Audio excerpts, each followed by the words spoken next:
All right. Hello, everyone. Darren Alf here from BicycleTouringPro.com. It's 3:56 p.m. here in Kharkiv, Ukraine right now. I said that I would start the webinar today at 4 o'clock, so we're going to wait just like 4 more minutes or so until I get started. But I just wanted to start a little early because sometimes in the past I've had trouble with the camera not working or something like that. So while we're waiting, please take a moment and tell me if you can see me and hear me okay.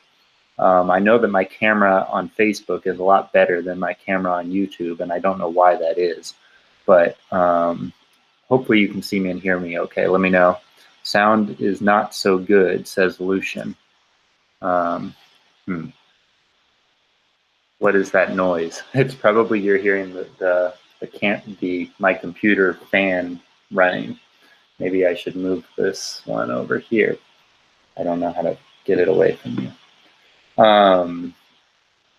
Okay, well, I'll just hold it in my hand maybe for Facebook. You're up here. Okay, what is that noise? Yeah, good. Yeah, some white noise. Now that's better. Okay, yeah, you were hearing my computer fan running in the background. My computer is getting old. I have a 2013 MacBook Pro, and I've been carrying it on my bicycle since 2013, and I can't believe it's still functional considering all the bumps and stuff that it's had to endure. But I'm going to switch over now, just making sure that you guys can see me and hear me okay. We'll start in just a minute. I'm just kind of setting things up here and making sure everyone can see me and hear me okay. Dun, dun, dun.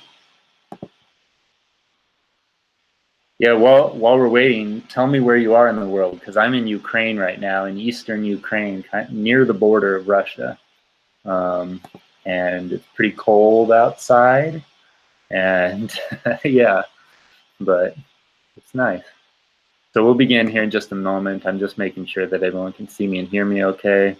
It looks like we're up and running on YouTube, which is great.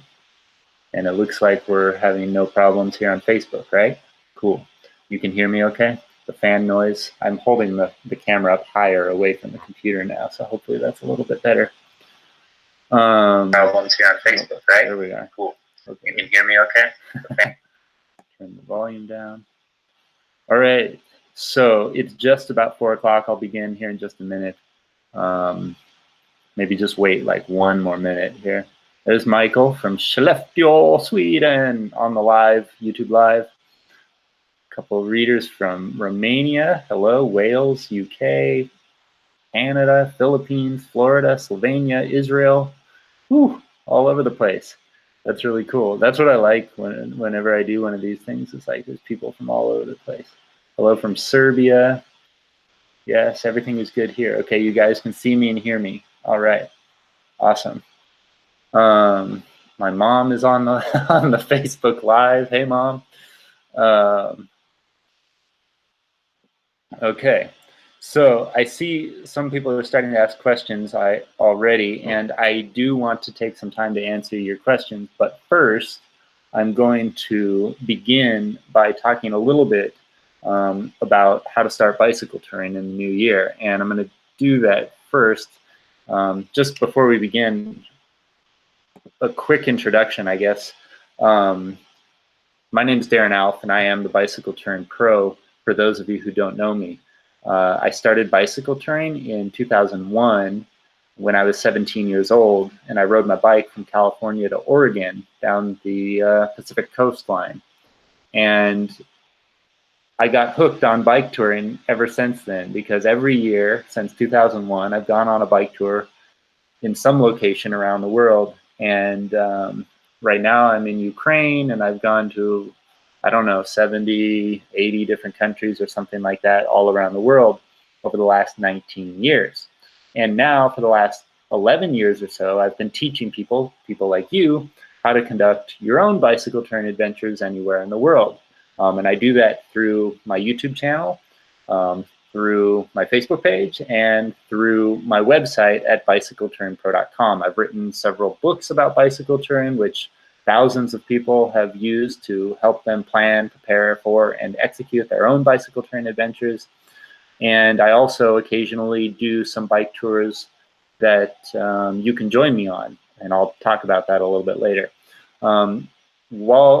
Before I begin, just so you know, like I'm broadcasting live on YouTube right here, but I'm also broadcasting live on Facebook. So I'm probably going to spend most of my time looking at the YouTube camera, but I am here for you guys on Facebook. I just want you to know. So, and also, like, there's the ability for you guys to comment on both of these platforms while I'm talking, but I'm not going to be able to read the comments and talk all at the same time. So I'm just going to talk for a little bit about how you can start bicycle touring, even if you don't yet have a bicycle or any of the gear that is normally required for an overnight bike tour. So I'm going to talk about that just for a few minutes, and then I'll open it up to Q&A where you guys can ask questions and I can respond. That way I can read your questions and respond appropriately, rather than like try to talk and read the comments all at the same time. So yeah, that's it. So today, like I said, I want to talk about bicycle touring and how to get started with bicycle touring, even if you don't yet have a bicycle or any of the gear. And so the first thing you need to know is, what is bicycle touring? Bicycle touring is the act of riding your bicycle for days, weeks, or months on end, with obvious like bathroom breaks and rest stops in between. You're not just riding for like a month with no sleep. So you stop every night, you get a meal, and you find a place to sleep, and then the next day you continue going. This is different than just regular bike riding, because a regular bike ride normally is like you're at home, you go on a short bike ride near your home, and then you come back to your home and you eat and rest, and you just go on little trips near where you live. But with bicycle touring, you typically are doing an overnight trip. So bicycle touring is usually a 2-day event or longer. So it can be 2 days, 3 days, 4 days, 8 days, 8 months, 8 years, whatever. Bicycle touring is the act of traveling for more than 2 days. So it includes an overnight rest stop. And so that's what I want to talk about today, is bicycle touring and doing your first maybe overnight bicycle tour. And one of the things that you need to do to start bicycle touring is you need to have a bike of some kind. And I know that when I first started bicycle touring at the age of 17, I had a bike, but it wasn't really a touring bicycle. There are bikes out there that are designed specifically with bicycle touring in mind. And these bikes have been designed in a way that they're more comfortable for sitting on for long periods of time. They're better designed for carrying all of the gear that you're going to be needing to carry with you on longer trips. And there's a whole bunch of other things about touring bicycles that make them specifically designed for long distance bicycle touring. If you want to learn more about this, I highly recommend you check out my book. It's called The Essential Guide to Touring Bicycles, and I designed it specifically because so many people write to me and they're like, hey, I'm new to bicycle touring, what kind of bike should I get? If you're one of those people who's asking yourself that question, I highly recommend you get that book. It's on my website, bicycletouringpro.com. Just scroll down a little bit and you'll see it there right on the home page, kind of towards the bottom. It's The Essential Guide to Touring Bicycles, and it's a book designed to teach you what a touring bicycle is, what qualities or properties to look for in a good touring bicycle, and then also it's designed to help you pick out which of the like 100+ touring bicycles that exist in the world is going to be best for you. So I highly recommend you check that out. Also, I'm currently working on a video course, a 14-part video course that's going to accompany the book in the future. I'm planning to launch this video course in March or so, but it's basically the book in video format, because there's a lot of things about touring bicycles that you can read about, sure, but it's best to show you in person. So that video course is coming, and I'll talk about that more later. I'm not really trying to promote that today or anything, but I just wanted to let you know that I am working on that for those of you who are new to bicycle touring and are going to be looking for a touring bicycle at some point in the future. I do have the video course coming your way. Okay, so usually the first thing you need when you're bicycle touring is a bike. Now, the thing that prevents a lot of people from starting to bike tour is the fact that they don't have a bike or they don't have a touring bicycle. And I was one of those people when I first started out bike touring. I knew that I needed a bicycle in order to ride, but I didn't really have a bike that was designed for that type of cycling. And so what I did and what many people do when they first start bicycle touring is they use a bike that isn't actually designed for bicycle touring. So in my case, I started with a hardtail mountain bike. This was a mountain bike that was actually my father's bike that had been in our family garage for years, and I don't think I ever saw my dad ride the bike.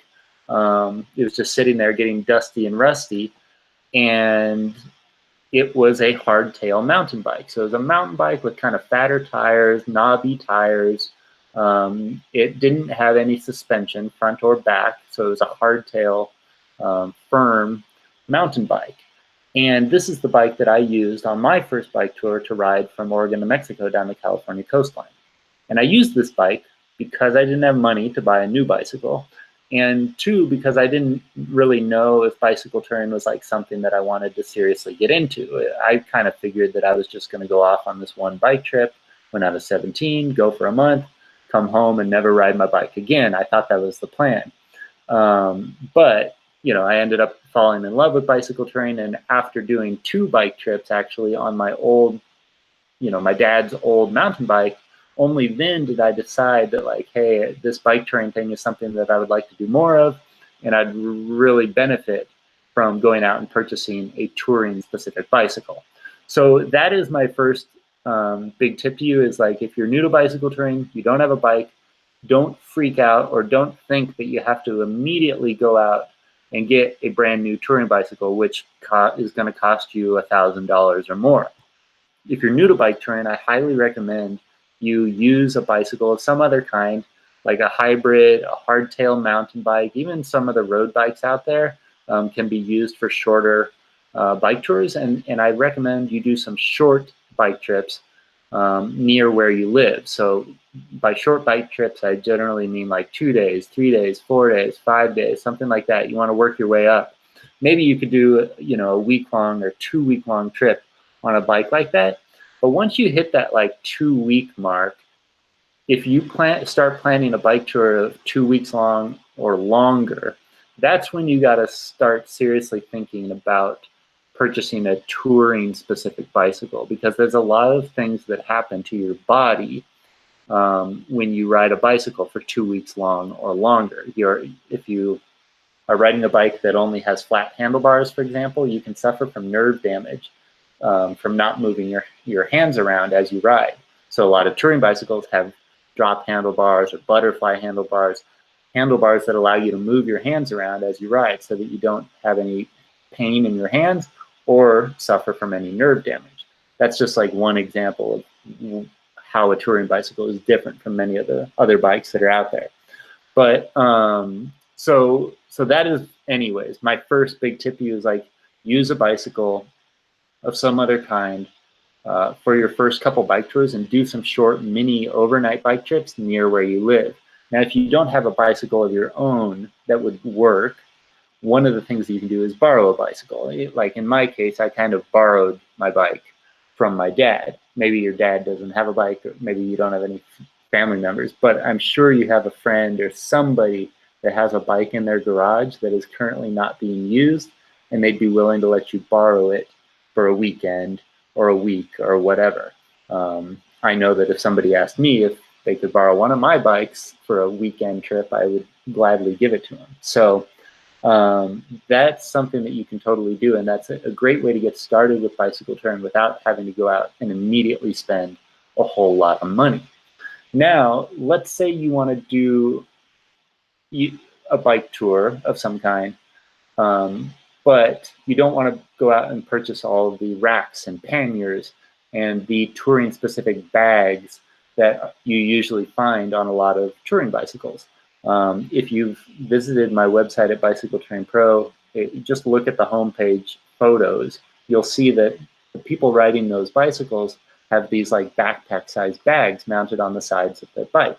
And these bags are called panniers or panniers. They are designed to rest on the sides of your bicycle. They attach via these metal racks that attach to the frame of your touring bicycle. And with a touring-specific bicycle, you can carry 4 panniers like this on the front and back of your bike. But if you don't have a touring-specific bicycle, you might not be able to carry any of these panniers at all. And so if you're riding a mountain bike or a hybrid or a road bike, and you want to go bicycle touring, you may not be able to attach those racks and panniers like you see on my website. And because you can't attach those racks and panniers, you have to figure out some other way to carry your gear on your bicycle tour. And one of the easiest ways to do that is with the use of a trailer that you pull behind your bicycle. And there's a whole bunch of bike trailers out there. There's some that are like designed to carry kids and things like that. But there are actually touring specific trailers, and most of these trailers have one wheel on them. This is an important distinction that I think I should make. A lot of the child carrier trailers have 2 wheels, but these touring specific trailers have 1 wheel. And the 1-wheeled trailers are better if you're planning to go bike touring. You can do a bike tour with a 2-wheeled like child trailer if you want to. It's not as good because they're generally wider, and because that extra tire is going to add traction. You know, there's more friction slowing your bicycle down as you ride. The more wheels you have touching the ground, the slower and more difficult it's going to be for you to ride your bicycle. This is why 2-wheeled bicycles are more popular than 3-wheeled bicycles. So as soon as you attach a trailer to your bicycle, you suddenly now have a 3-wheeled bicycle, basically. And that 3-wheeled bicycle is going to be a little bit more difficult to ride than a 2-wheeled bicycle. So this is why trailers are generally not like the #1 preferred method for carrying gear on a bicycle tour. And there are actually some other reasons why trailers are not the #1 method for carrying your gear. But that's one of the reasons, is the more wheels you have touching the ground, the harder it's going to be for you to ride your bicycle. So that is a great way for you to start bicycle touring without having to go out and purchase all of that extra, the racks and the panniers or the bike packing bags or whatever else, which can cost you hundreds of dollars or even thousands of dollars. One of the great ways to get started with bicycle touring is to take the bike you have, any kind of bicycle, so a road bike, a hybrid, a mountain bike, etc., and to attach an inexpensive bicycle trailer. Now, these trailers can run anywhere from like $150 up to $350, something like that, maybe even $400 for a touring-specific trailer. But if you can get them used, which you can actually find a lot of these trailers used, you could maybe get a trailer like this for 25 bucks, 50 bucks, 100 bucks, something like that. So I would definitely, scour Craigslist and eBay and things like this, because people buy these trailers, they go off on a couple bike tours, they do their trips, and then they sell the trailers once they upgrade to an actual touring specific bicycle. So there's a lot of these trailers out there, and you can get them for super cheap if you can find them used. And so if you were to go out and purchase a brand new touring bicycle right away with like a new bike, new racks, new panniers, all the gear that you need to go off on a bike tour, you could easily spend $2,000 or more, up to $10,000 maybe, depending on what kind of bike you get, for that particular setup. But if, like I said, if you're one of these people that doesn't want to go out and spend $2,000 to invest in this new hobby or interest that you have, traveling on your bicycle, the greatest way to begin is to borrow a bicycle from someone you know, and then to attach a trailer of some kind to that bicycle. And if you can borrow the trailer as well, that's great too. But if you can buy one inexpensively, that's certainly an option. So if you do those 2 things, you could get started with bicycle touring for like $100. And I think that's a great way for most people to begin, is $100 investment, borrowed bike, a bike trailer, and then a lot of the gear that you need for bicycle touring. So like the clothing that you're going to wear on the bike, the maybe even like the helmet and shoes, camping gear, backpack, not a backpack, sorry, sleeping bag, sleeping mat, and the tent, All of those things are things that a lot of people already have. And once again, if you don't have that kind of stuff, a tent, a sleeping bag, and a sleeping mat, those are things that you can also borrow from friends or family. And this is something that I did on my first bike tour as well. I borrowed not only my bicycle, but I borrowed the racks and panniers from my uncle. I borrowed sleeping equipment from, I don't know, the tent actually I purchased, like it was a really crappy tent I got for like $25 at like a Walmart sort of store. The camp stove that I used, I borrowed as well. So I was using like mostly borrowed materials. And yeah, it's a great way to begin. I think a lot of people try to go out and buy all this stuff straight away, but you don't really need to. You can really begin with borrowed materials or very inexpensive materials and then slowly upgrade over time. So a lot of people look at me and the bike I'm riding now and the gear that I'm using, which is all like the highest end stuff for the most part. And they think that like they have to go out and buy all of the highest end stuff. But I am one of the most serious bicycle tourists in the entire world. So it makes sense that I have like the best bike in the world and the best tent and the lightest weight sleeping pad and all of that kind of stuff. But I didn't start that way. I started with borrowed gear, very inexpensive gear, like Walmart quality gear. And then over the years, I kind of slowly purchased the materials that I deemed to be important at that point in time. So I started with borrowed stuff, and then I realized that, like, okay, the touring bicycle is the most important piece. I'm going to go out and get a touring bicycle. And then the next year, I went out and purchased a quality set of pannier bags. And then I got a new tent. And then I realized that the first set of panniers that I bought weren't waterproof, but only water resistant. So I upgraded to a fully waterproof set of panniers. And then, you know, over and over and over again, slowly upgrading as I became more serious. So yeah, that's pretty much all I wanted to talk about today before I begin the Q&A. Because I just get so many questions from people who are new to bicycle touring, and they're saying, what is the best way for me to get started? And I think what I've described to you right now is, in fact, the best way to get started with your own bicycle touring adventures. So that's pretty much it. If you guys have questions for me, now is the time for you to ask them. I'm going to head on over. I can see the comments on Facebook as well as on YouTube. So I'll skim through here and see if there are any good questions coming in from you guys.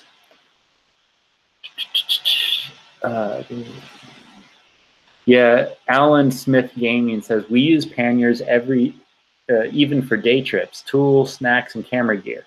Yeah, so one of the things that like prevents a lot of people from going out and purchasing a touring bicycle or any of the gear, the racks, the panniers, the tents, the sleeping bags, etc., is that they think that that gear is solely specific for bicycle touring. But that's actually not the case. A lot of this gear that you need for a bike trip can be used in different ways. So your touring bicycles are actually very similar to commuting bicycles. So if you buy a touring bicycle, it's actually like a great bike to use to ride your bike to work or to run groceries around your neighborhood. It's a great bike for that sort of a thing. So if you're planning to do that type of cycling, like you want a bike that you can use as like your commuter bike once you get home, your touring bicycle is a great bike to do that with. The Fuji touring bicycle, this is like a very inexpensive touring bike. It's kind of like one of the cheapest touring bikes that's out there right now. But this is one of these bicycles that is, I see them all the time on the streets in big cities because they're being used as commuter bikes, but they can also be used as long distance touring vehicles. So yeah, the same is true with the panniers, these backpack-sized bags that go off the bicycle. Like you think you're only buying them to go bicycle touring, but they can be used on your commuter bike at home to run errands, or to go to school or to go to work, that sort of a thing. Same with the camping equipment, etc. It's like you need all this camping gear to go bicycle touring, but you could also use that same camping gear to go backpacking or hiking with your family or friends or whatever. So all of this stuff that you buy for bicycle touring, I wouldn't view it as like only for bike touring. It's something that you can use in other areas of your life as well.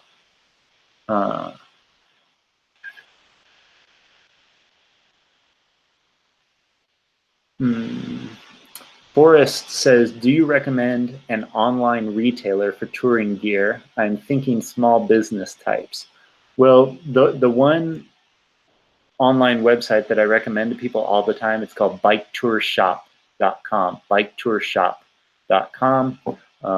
They have pretty much everything you need for a bicycle tour except for the bikes themselves on that website. So I would check them out, biketourshop.com. KM Kilcrea from Facebook says, can I do a short tour with my carbon road bike? Yes, but you need to be extremely careful. Anytime you're using a carbon bike, even if you have a touring bicycle with a carbon frame, I receive emails all the time from Bicycle Touring Pro readers who have gone off and tried to conduct a bike tour of some kind with a carbon bike or a carbon frame bike, or a carbon fork is what I'm trying to say, carbon fork. And I've heard about so many people cracking or totally breaking their frames on the trip. So if you have a carbon bike, you basically cannot carry any gear on your bicycle.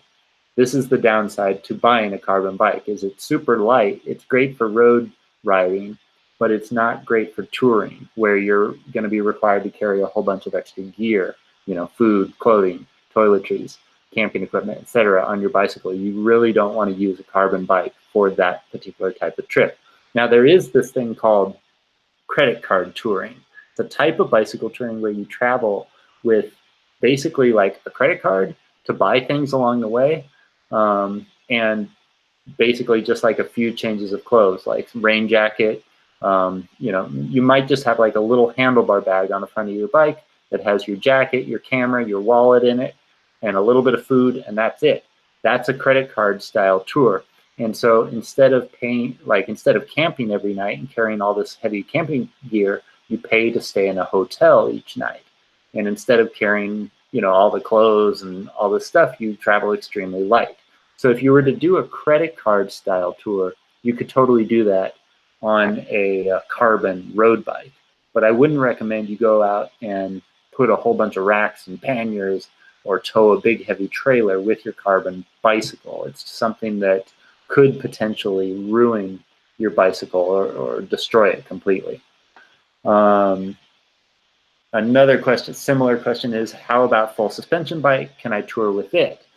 Now, you're probably going to have, yes, you can tour with a full suspension mountain bike, but it's not something that's generally recommended.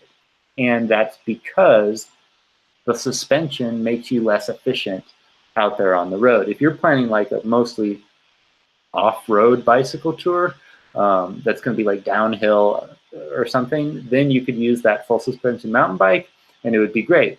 But generally on a bicycle tour, you're going to be encountering all sorts of terrain, not just bumpy off-road terrain. You're going to be riding on flat, smooth roads as well. And in those scenarios, it's more efficient to have a bicycle that has no suspension on it whatsoever.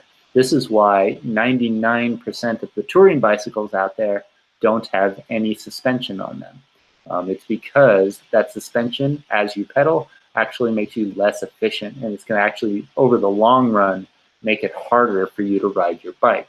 You may feel more comfortable in the first few minutes on the bike with a suspension bicycle, but over the long run, it's not something that you generally want to have on a touring bicycle. So again, you can use a full suspension bicycle on short bike trips. It's a great way to get started, but I wouldn't necessarily recommend that as the sole method for you to go off and conduct longer bicycle tours.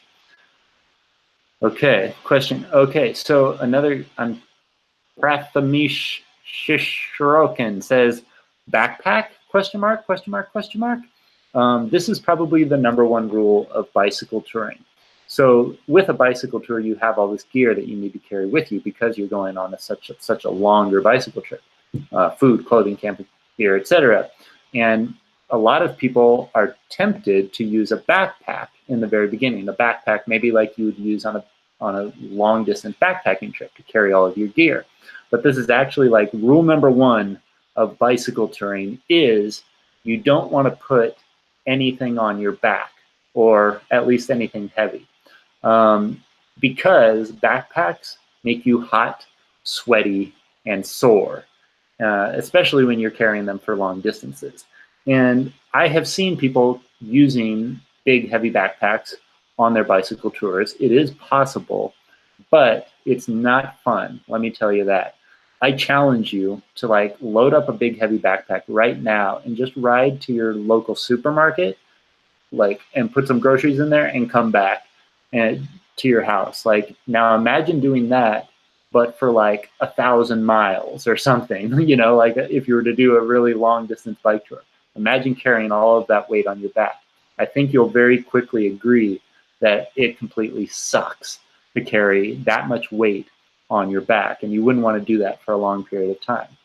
So that's why all of the methods that I describe inside my book, The Bicycle Touring Blueprint, and I've talked so much about on my website at bicycletouringpro.com, all of these methods for carrying your gear use some way of carrying the gear, not on your body, not on your back, but on the frame of your bicycle. So racks and panniers put the weight of your gear onto the frame of your bicycle. Trailer puts the weight of your gear onto that trailer. Bike packing bags, which are like these smaller bags that attach to the frame of your bike, they all put the weight of that gear onto your bicycle so that you are not having all of that weight pressing down on you as you ride. The other downside to carrying a big, heavy backpack is, especially if you're carrying like a backpacking backpack, is oftentimes these backpacks extend up above, like maybe up to the top of your head or something like that. And when you're in this hunched position on your bicycle, you want to put your head up, but you can't because that you have this backpack hitting you in the back of the head. So that's the other reason, is you're riding your bike in this position and you literally cannot lift your head up if you have a big backpack there. Trust me, you don't want to ride your bike like that for an extended period of time. So yes, you could use a small, lightweight backpack. You'll see like a lot of bike packers, for example, people who are doing like off-road mountain bike style bike tours, they will oftentimes be carrying a small, lightweight backpack, usually that has like a camel pack or something like that in between, you know, like a hydration pack in the back of it. That's okay. But generally, you don't want to have anything on your back. It's, like I said, it's like almost like rule number one of bicycle touring is you don't want to have anything on your back. I hope I said that enough to make it important. Okay, so what type of bike would you recommend for one who is a beginner in bike traveling, multi-day, etc., but moderately experienced biker? Something like a hybrid bike or gravel bike, or rather gravel bike, road bike, with more comfortable geometry, wider tires, etc. Yeah, well, that is what you're basically describing is like an entry-level touring bicycle. Something like the Fuji touring bicycle or the Surly long haul trucker. Those are like two basic entry-level touring bicycles that are extremely popular and can handle kind of a little bit of everything. They're mostly designed, like bikes like that are mostly designed for road-based bicycle tours, so they're mostly designed to go on the road, but they can handle off-road riding as well, gravel riding, dirt road riding, and even some rocky, bumpy, you know, off-road riding. So that's the sort of bike that most people begin with, and actually the Fuji touring bicycle was my first touring bicycle that I ever purchased for myself. I think I bought it way back in the day, 2003. I bought that bike for like $600, $700, something like that. And I used that bicycle for years, 5 years, something like that, to cycle across America, go to Europe, etc. It was a great introductory touring bicycle. Now that bike is more, like I said, it's more of a road bike, and the fatter the tires on your touring bicycle, the more it's going to be designed for off-road riding. But also the fatter those touring bicycles are, the fatter the tires are on your touring bicycle, the harder it's going to be for you to ride on a road.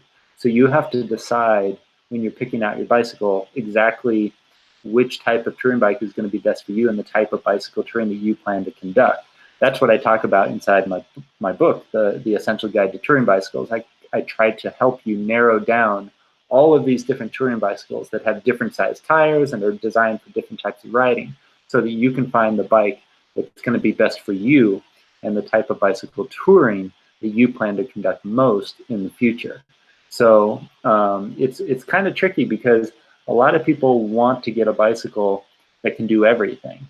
But the truth is, there is no bicycle that can do everything super well. If you buy a touring bicycle, for example, it's not going to be fast enough to keep up with the road riders, in your local bike club, for example. You may be able to ride with them in the back, but you're never going to be up front with a touring bicycle generally. It's just the bike is not designed to go as fast as a road-based bicycle, and you're never going to be able to ride your touring bicycle in the same way that you would ride a full suspension mountain bike. The two bikes are totally different. It's kind of like the same way that cars are totally different. Like if you want a car that goes fast and is designed for road-based trips, you're going to go out and buy a Lamborghini or a Ferrari or something. But if you're planning to go on an off-road based trip, you're going to buy a Jeep or a Hummer. And if you want a bike that does a little bit of everything, maybe you buy an SUV or something in the middle, So that's the same with touring bicycles. There are bikes designed to go super fast on the road. There are bikes designed to go off-road, and there are a whole bunch of bikes that are designed to go in between. So you have to decide kind of what kind of riding you're planning to do the most of, and then find the bicycle that's going to be best for you in that particular category. Dawn says hello from Santa Barbara, with my home turf there, Southern California. I'm looking for other questions that you guys might have.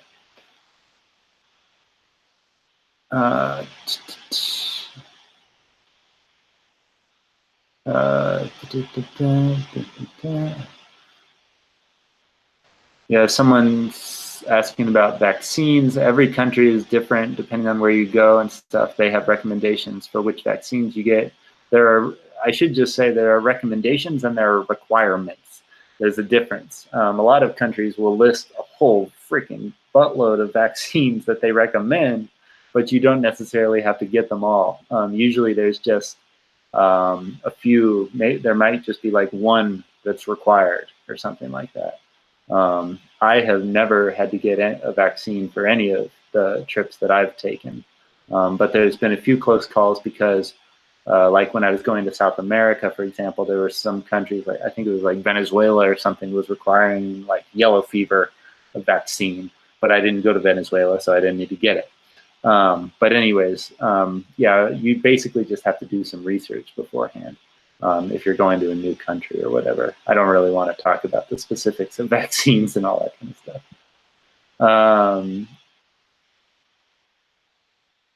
AVGK says, hi, I have my first tour coming this June and I'm worried about my level of fitness. What level should I be aiming for? Thanks. Okay, this is a good question, and it's kind of hard to know. But generally, most people who go bicycle touring are not at the level of fitness that they should be when they first start their bike trips.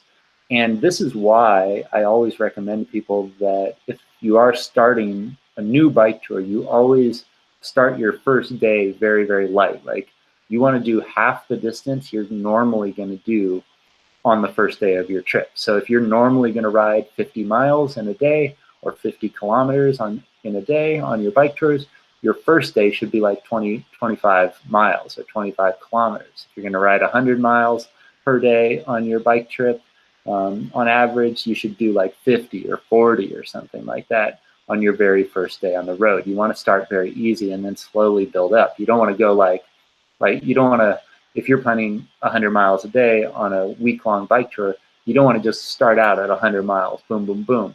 You generally want to start with like a 50-mile day, then go up to 60 miles, 70 miles, 80 miles, 90 miles, 100 miles, and then once you get up there, then you can continue at that 100-mile-a-day pace or whatever you want to do. I never recommend going 100 miles, by the way. I'm just using that because it's a good round number. But that's how I generally recommend people do it, is that they want to build up to that. So if you're at home and you want to start your bike tour at 60 miles a day, you should be doing at least half of that on a daily basis while you're at home. So if 30 miles. And if you're a weekend warrior, someone that can only ride on the weekend, you should probably be riding much longer than that, actually, maybe like closer to 50 miles per day. If your goal is to do 60 or so once you actually get out on your trips. So that's kind of what you want to do, is you want to start out small and slowly build up. But if you're going straight from like a sedentary lifestyle to a 2-week-long bike trip or something like that, I understand that you can't like spend 8 hours a day riding your bike and training for your trip. You have to slowly work up to that. So what you want to do is like do some shorter daily trips, even if you can just do 10 miles, 10 kilometers, something like that every single day. And then on the weekends or on your days off, whatever, you want to do much longer trips that are going to be at about 75% of what you plan to do on a daily basis on your bicycle tours. So again, like if you're doing planning to do 60 miles per day on your bike trip, you should probably be cycling like 40 or 50 miles on the weekends leading up to your tour. Does that answer your question? The other thing I should say about like training for a bike trip is that a lot of people think that they should go to the gym and lift weights and do all that kind of thing. That helps. Any general like cardio is going to be good for training for a bike tour. Weight training and stuff, you really don't need to do that for bicycle touring. Bicycle touring is largely a cardio activity. So running, swimming, hiking, biking, those are activities that are going to help you the most in physically preparing yourself for a bicycle tour. The one activity, of course, that's going to be best for you to train for a bicycle tour is to actually ride your bicycle. And like I talk about inside my book, The Bicycle Touring Blueprint, one of the ways that I recommend you train for a bike tour is to start by riding with no weight at all on your bicycle. But as your tour draws nearer and nearer, you should start slowly adding weight to your bike. Weight that's going to be similar or somewhat similar to the weight that you're going to be carrying on your bicycle tour itself. So if you're going to be carrying 40 pounds of gear on your bike trips, you should maybe start cycling with like 20 pounds of gear while you're at home, and then slowly working your way up to that as your trip draws closer and closer. You shouldn't ever hit the road on the first day of a bicycle tour with like full weight on your gear and having never ridden with that full weight on your bike before. You want to practice riding with weight on your bike before you ever leave home. So hopefully those are some tips for you. Another question here from Facebook from Hasnul Hadi. He says, "Hi Darren, I'm from Malaysia. I've seen some people using folding bikes for touring. What's your opinion?" Good question. I actually have used a folding bicycle on a couple of my bike tours in the past. I rode in 2009. I rode my bike from Switzerland to Greece for 9 months all across Europe on a folding bicycle. And I've done some other bike trips. I went to Aruba on a folding bicycle and some other things as well. So yeah, it depends, of course, on the folding bicycle that you have. There are folding bikes out there that are not designed for bicycle touring, and there are folding bikes out there that are designed to carry the front and rear racks, just like you see on a full-fledged, full-size touring bicycle. So yeah, it can totally be done. It just depends on the gearing, the design of the bike, and whether it's been designed for bicycle touring or not. My specific bicycle that I was riding was called, it was the Bike Friday New World Tourist folding bicycle. I have a full review up on my website at bicycletouringpro.com if you want to check that out. Just go there and type in folding bicycle or Bike Friday New World Tourist, bicycletouringpro.com. And you'll see all the pictures and stuff of my folding bike that I used on my trip. That being said, I generally don't recommend folding bicycles as like the best way to travel. I did it as a sort of experiment. I kind of thought it was cool, the idea of folding up the bike and stuff. But after having done several, I've been bike touring for 19 years now, I just don't think that I would ever go back to using a folding bicycle as my one and only means of traveling by bike. Not that there's anything wrong with folding bicycles. I just felt like the whole time I was riding my folding bicycle, people were looking at me. It was kind of like a bear riding a unicycle. And I just didn't like that. I like the feeling of riding a full-fledged touring bicycle, a full bicycle, just feels better, feels different for me. And the truth is I've not seen very many people riding folding bikes on bicycle tours. In the 19 years I've spent cycling around the world, I've come across thousands of other people traveling by bicycle, and I've probably seen about 4 people on folding bikes in that time. So it just doesn't happen a lot. Same with recumbents. Like, I get a lot of people asking me about recumbent bicycles, where you like lean back and you're kind of like sitting down with your feet in front of you and pedaling that way. These sorts of bicycles are popular with older riders, maybe who have people with back pain or knee pain, things like that, neck pain.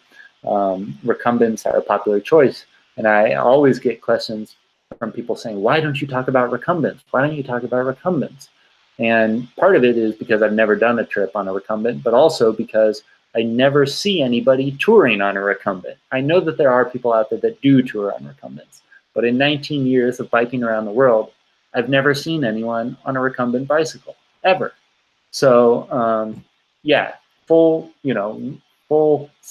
regular bicycles are the most popular bike that you're going to see most people riding. Now, electric bikes are becoming more popular. That's another thing maybe we should talk about. I think electric bikes are great if you are using the bike to assist you for a reason.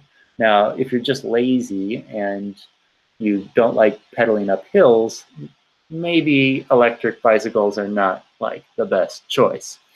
But for those of you who maybe are a little bit older, or you have some knee pain, back pain, etc., and you need that a little bit of assistance to help you, then I think electric bikes are a great way to go. As many of you know, like I do all types of bike tours. Like, I do solo trips where I'm on, off on my own for months on end. I do off-road trips. I do guided trips where I'm traveling with tour companies. And one of the things that I've seen lately is that on these guided tours and self-guided tours, that electric bikes are becoming very, very popular, especially with the older riders. And I think that's just going to continue to increase in the years to come as the electric bicycle technology becomes better and cheaper and smaller and more lightweight. I just think we're going to see more and more of them in the future. So while we're talking about guided and self-guided bicycle tours, this is something that I kind of skipped upon, which maybe I should go back to. And that is that if you're new to bicycle touring and you want to get started, but you don't have a bicycle and you don't want to borrow a bike, or maybe you can't find anyone to borrow a bike from, another great way to get into bicycle touring is to sign up for a guided or self-guided bicycle tour. Now, there are 3 types of bicycle tours. There's the self-supported bicycle tour, and that's the type of bike touring that I've been kind of talking about this whole time, which is where you like carry, you have your own bike and you carry your own gear, you carry everything that you need for your trip on your bicycle. That's a self-supported bike tour. But there are 2 other types of bike tours. The guided bike tour, which is where a company, usually a tour company, organizes your trip. Maybe they give you a bike to ride. They may carry your gear for you. So you can basically like fly to a foreign country, like go to Iceland, sign up for a bike tour in Iceland, and you don't have to bring your own bike or any of the gear. Everything's going to be waiting there for you. You just simply show up, you're handed a bike, and you're free to enjoy the trip, and your gear is like carried around for you in a vehicle that follows you along your route. And then you can stay in hotels each night. You don't have to camp. You don't have all that gear to carry. It's a great way to bicycle tour, and I've done a lot of these bike trips all around the world, and I'm going to be doing more of these guided bike trips here in the very near future. If you go right now to bicycleterrainpro.com/calendar, once again, it's bicycleterrainpro.com/calendar, I've got a whole bunch of bike tours coming up this year that you can join me on. And I'm just going to tell you about each of these trips really quick, if you don't mind.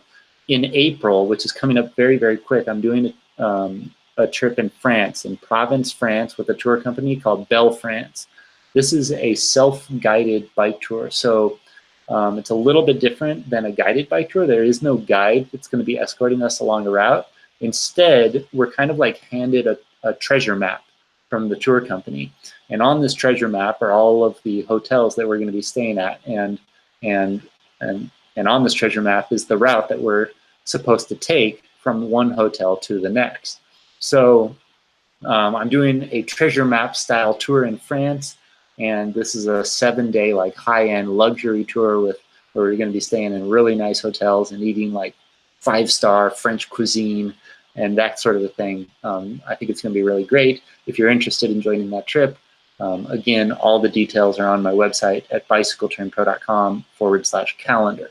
So I have that trip coming up in France in April, and then after that, I'm going to bike on my own from France to Barcelona, Spain. And I am inviting some people to join me on that trip. The details, again, are on my website. That's going to be like a 2-week-long trip, 1 or 2 weeks, something like that, 10 to 12 days. And that's going to be like a camping-style tour. After that, I'm doing the Bikes and Burritos overnight tour. This is a short 2-day trip in Southern California. For those of you who are new to bicycle touring, unfortunately, this event, the Bikes and Burritos tour, is already full. All of the spots have been taken, so I'm not going to talk about that. But in June, I'm doing a bike tour in Virginia. This is a week-long bike tour, and it's different in that we're going to be camping, but we aren't going to be like moving locations every single day. We're going to basically be camping in like one location and then going off on day rides and then coming back to that camping location where we have food and interact with all the people in the tour. And there's going to be like 1,500 people, 1,600 people participating in this particular bike tour in Virginia. So that bike tour is in June 21st, June 26th. And I know that like dozens of Bicycle Terrain Pro readers have already signed up for that tour. If you live on the East Coast of the United States especially, you should seriously like consider coming out for that trip. I think it's going to be a lot of fun. In September, I'm doing a fully supported, fully guided bicycle tour in Portugal, once again with a company that I've toured with in the past called Top Bike Tours Portugal. It's the Silver Coast Bike Tour in Portugal. We're going to be biking down the coast from Porto, Portugal, kind of towards Lisbon, Portugal, down the coastline. I did a bike tour with this company 2 years ago, and it was such a great experience.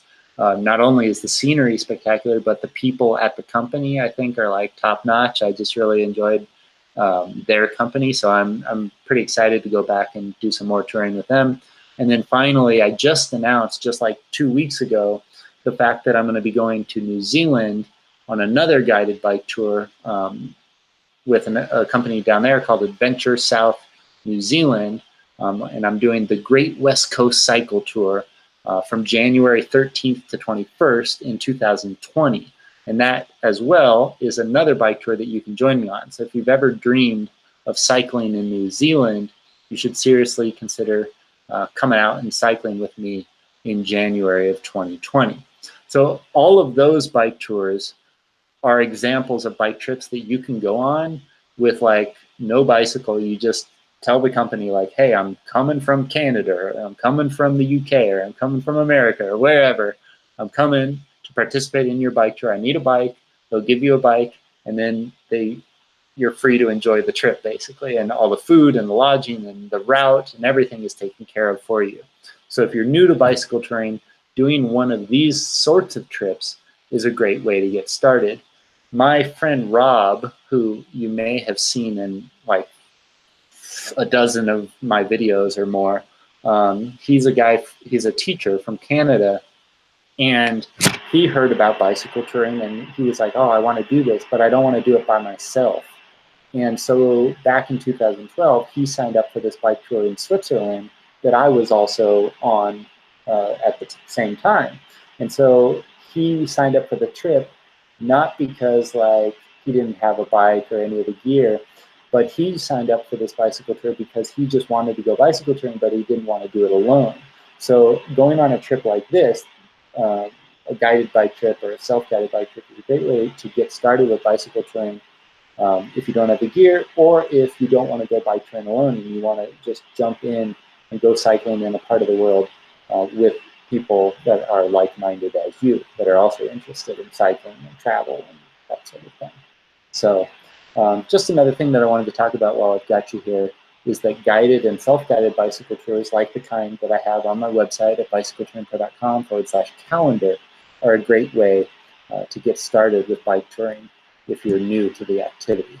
And honestly, like that's what a lot of people do too. If you're new to bike touring and you want to do like the type of bicycle touring like I do, where I travel on my own and I carry all my own gear, but you're not like maybe yet confident enough in whether you can do this by yourself, participating in one of these guided or self-guided bike tours is a great way to test the water, like to try out bicycle touring, but to do it under the safety and control of a company that does this on a regular basis. So just another thing to keep in mind, I guess, as you're planning and preparing for your own bike tours. I'm still holding the phone in my hand for those of you on Facebook. I'm only going to talk for another 10 minutes or so, guys. So if you have any questions, now is your opportunity to ask those questions. Landon Ashby says, any difficulty or things to note with border crossings? Any countries that were real PETA? I don't know what that means. But anyways, have I ever had trouble at border crossings?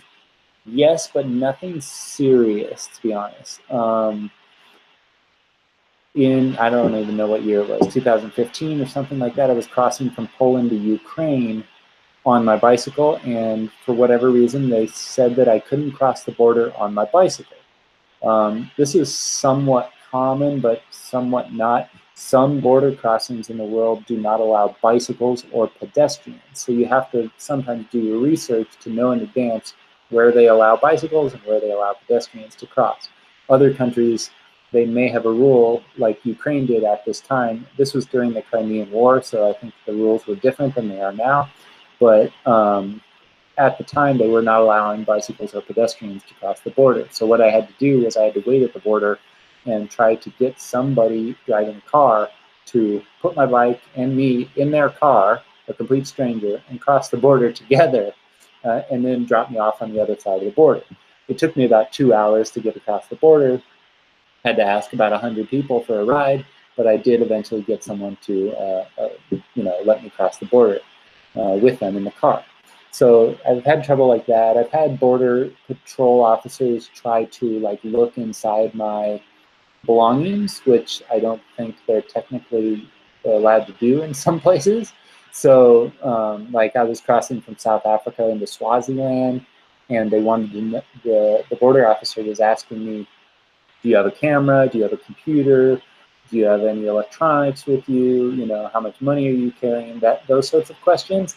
And maybe he's allowed to ask that. I don't know. But it concerned me because I was out in the middle of nowhere, and I just didn't want to tell him how much money I was carrying on my bicycle or how much belongings I had on my bike, because I was under the impression that, you know, he could very easily just send a friend down the road to get me a few minutes after crossing the border, and I just didn't want any trouble. So I generally try not to tell people what I have in my bicycle. I usually just tell them like it's dirty clothes and a sleeping bag and that sort of thing. So I've had trouble like that, and yeah, that's pretty much it. And maybe I'll think of something later, but in general, no, I haven't had any problems crossing international borders.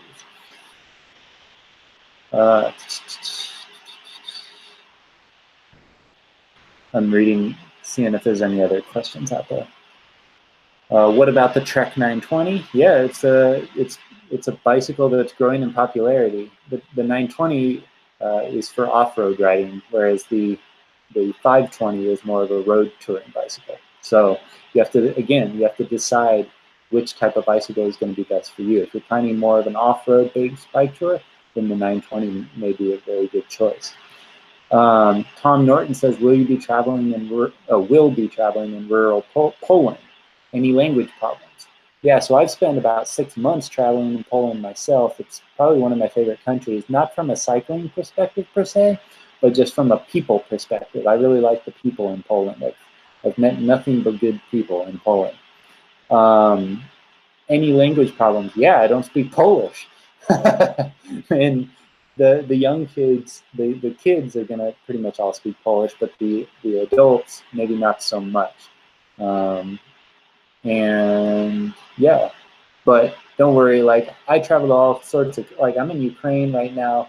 I'm in Russian-speaking part of Ukraine. Like everything here is Russian, and I don't speak Russian, but I'm able to navigate just fine. I just talk in English generally, like I would if I'm in any other country, and I try to learn a few basic words. Like I went. Where was I? I was at some restaurant the other day, and I wanted like 2 of the things. So I was able to be like, I want 2 of those, you know. And the lady was like, she didn't understand. Like I wanted 2 big ones, and I don't know what the word for big is in Russian, but I do know Polish. So I was like, dwa, which means 2, dwa duże, which means big in Polish, dwa duże of those, 2 big of those, and she understood what I wanted. So that's generally how I communicate on my bike tours. And I think, yeah, going to a country where you don't speak the language, it is very uncomfortable and kind of embarrassing, but it's just something that you get used to the more you do it. I don't try to pretend like I speak the language. Like it's very apparent, I think, when I encounter someone within the first couple seconds, they generally know that I don't speak English, and I try not to make it a big deal. Like every time I go to the supermarket here in Ukraine, for example, they're asking me like, do you want a bag? And I don't know what they're actually saying, but I do know that they're asking me for a bag. So I just say no. You know, I don't even try to say it in Russian or whatever. I just say no, no thank you. And then once I do that, once I say no, no thank you, they know in an instant, okay, this guy doesn't speak Russian.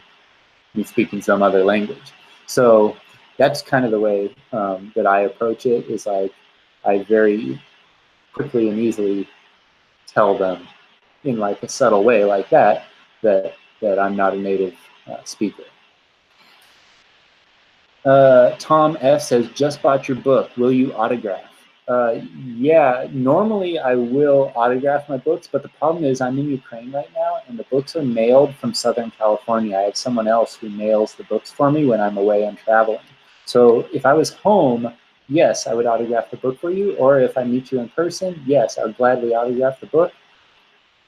But at the moment, I'm not able to autograph any books because I'm in Europe right now, and obviously I can't carry like hundreds of books on the back of my bicycle. But save the book for me if we meet in person. Like if you join me on one of these bike trips, bring the book with you and I will gladly autograph it for sure. Thank you for getting the book. I really appreciate it. Scott says, thanks for sharing your journeys and knowledge. Okay, guys, I am going to sign off now. I think it's about 5 o'clock and I'm meeting a friend here in Ukraine a little bit later. So I want to get some food before then and that sort of a thing. I just want to say thank you guys so much for tuning in. Hopefully you learned a little bit from this. And if you want to learn more about bicycle touring, I highly encourage you to, 1, watch more of my videos on YouTube. I've got 550 videos up there for free on the Bicycle Touring Pro YouTube channel. My website at bicycletouringpro.com, I have over 1,200 free articles that I've written about bicycle touring up there on the website. And of course, my book, The Bicycle Touring Blueprint, and The Essential Guide to Touring Bicycles, those 2 books have been designed to help you find your ideal touring bicycle and to help you plan and prepare for your own bicycle touring adventures anywhere in the world. So I highly encourage you, if you haven't read those 2 books, to go and get them right now. They're on my website, bicycletouringpro.com. Thank you guys so much for tuning in. I hope you have a great day, and I hope to see you out on the road sometime soon. Okay, guys. That's it. Thanks for watching, and I'm going to sign off now. Adios. Bye-bye. All right. Facebook is gone. Now YouTube. Thanks, guys, for tuning in. I'm just reading your question. I'll stay on here just for a minute. Is your Turn Bicycle book available in paperback? Yes, it is. Todd and Sue's. Again, just go to you can get it at biketourbook.com. So it's available in ebook and paperback format. And while the ebook is the most popular option, just because it's cheaper, I do recommend getting the paperback book because there's a bunch of like resource pages within the book that like I ask you questions, that you can write down things, and that sort of thing. I just think the paperback is really the way to go. So it's a really big book. I made it with like extra large print because I wanted people to be able to read it. I wanted people to be able to write in it, make notes, that sort of thing. So yeah, the Bicycle Touring Blueprint, you can get it on the website, bicycletouringpro.com, or at biketourbook.com, and it's available in ebook and paperback formats. Okay, guys, that's it. Thanks again. I really appreciate you tuning in, and hope you have a great day, and we'll talk later. Okay, see you guys. Auf Wiedersehen. Do widzenia. Goodbye.